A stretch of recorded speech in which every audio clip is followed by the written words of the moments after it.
So ayun nga mga kababayan, no?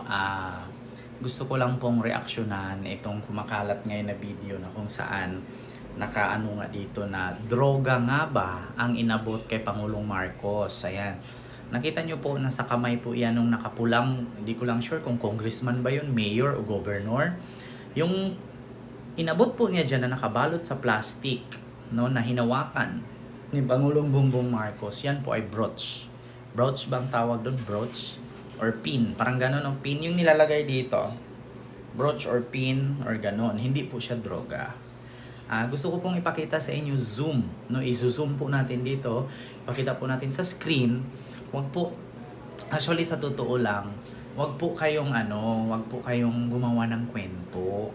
No? Kasi actually, wala naman pong tanga na sa sobrang daming kamera nakaharap, sa sobrang daming media, no, sa sobrang daming sa SOCMED, yung mga reporters, yung mga vloggers, tapos doon mo iaabot, 'di ba? Kung ikaw ba naman isang user o drug addict, bakit kailangan iharap mo pa doon sa may mga camera na mag-abot ka?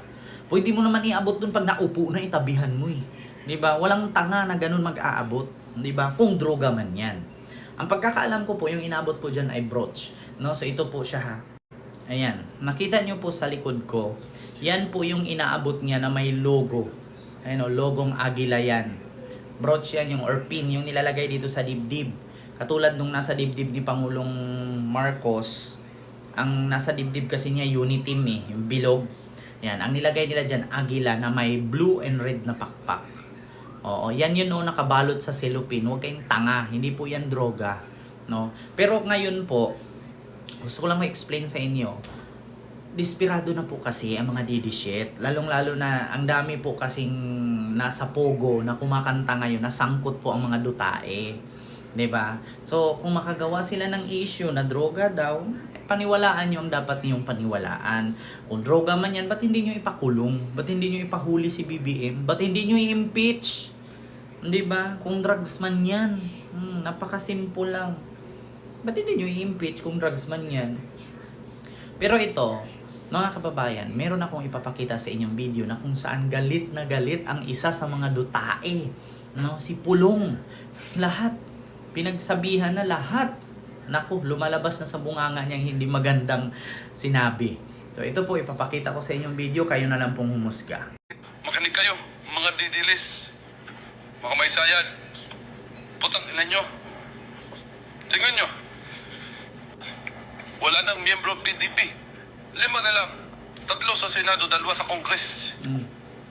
Ikaplo ako sa Congress, hindi pa ako miyembro. Ang hina ninyo kasi. Maharlika, Barnett Bay, sayang mga bayad namin sa inyo. Ang laking pera nakuha nyo sa amin, sayang. Hindi ninyo kami maprotektahan sa social media, kaya kami bumagsak ng ganito. Ang bobobalin nyo. Nanganganib pa ako sa pagkakasakot ko sa droga. Nahuli na lahat ng kaibigan ko. Kaya mga putang ina nyo, mga didilis. Laliman nyo naman, Maharlika, bay, putang ina nyo. Kung hindi, babalikan ko kayo, sige. So ano ngayon? Ha? Ano ngayon? Narinig nyo? Sinasabi ni Pulong? Ha? Mga bobo daw kasi kayo, mga didilis. Kaya, para hindi kayo mamura ni Pulong, gawa kayo bago issue. Mag-abot. Actually, wag nyo nang gawing issue niya na inabutan si BBM ng droga daw. Diyos ko, walang tanga na mag-abot ng droga na nasa harap ng mga kamera. Ang daming kamera dyan, sumasalubong kay BBM, tapos aabot droga. Brooch po yan. Brooch po ang inaabot sa kanya. Brooch or pin, yung nilalagay dito sa damit. Diba? Hindi po yan droga. Huwag po kayong tanga. Diba? Kaya gawa na naman kayo issue. Bakit? Galit si Pulong. Babalikan kayo ni Pulong. Tignan nyo yung congressman, 5 na lang natira. Tignan yung PDP laban, wala na. Ayan kasi, ano yan, tawag dito, pag mimit kasi yan ni BBM sa miyembro ng PDP laban na kung saan nakasuporta kay Digong noon, umalis na ngayon. Yun po ang katotohanan, mga kababayan. So yung inabot po, hindi po yan droga. Yan po ay brooch. Ayan po, oh. Kalaki-laki po niyan. Ay, ako pala ang lumaki. Ano ba yan? Diba? Oh, klarong-klaro naman po. Nandyan. Ayan oh. Oh, ayan. Nasa taas ko. Kita nyo? Brooch po yan. Ayan, nasa kamay na inabot. Doon, nasa tiyan ni BBM na inabot. Tapos ginano ni BBM. Yan po ay brooch. Ganyan po ang ginawa ng ibang mga leader na nasa ibang bansa. Lalong-lalo na kapag ikaw ay leader sa ibang bansa. Katulad nung ginawa noon na bumibisita si Pangulong Marcos Sr. at si Imelda Marcos o First Lady ng Thailand. Na pag-abot ni First Lady, pagdating niya doon sa mismong pintuan ng palasyo ng Thailand, inabutan siya sa kamay. Yun pong nakabalot sa kanya is diamante. And then the rest nun, meron pa mga baso, mga takuri, mga pinggan, mga mangkok made of gold. Oo, kaya kada lang, ang ibig sabihin yan parang appreciation or pasasalamat, no, or souvenir ang tawag dyan. Kasi once in a blue moon lang naman si BBM pumunta dyan. Oo, kaya inabutan siya ng agila, red and blue. Tapos ang nakalagay pa nga dyan, Pangulo ng Pilipinas. Oo. 'Di ba? Pangulo ng Pilipinas. Bagong Pilipinas yung sa taas, Pangulo ng Pilipinas yung sa baba. Tapos isang malaking araw at 3 star, tapos agila, red and blue ang pakpak. Hindi po yan shabu. Huwag po kayong tanga. No? Ang panuuri ninyo yung nagsalita mismo si Pulong at pinagmumura ang mga didilis. Oo, kasi ang hihina nyo daw, hindi nyo kayang ipagtanggol. Yung mga dutae.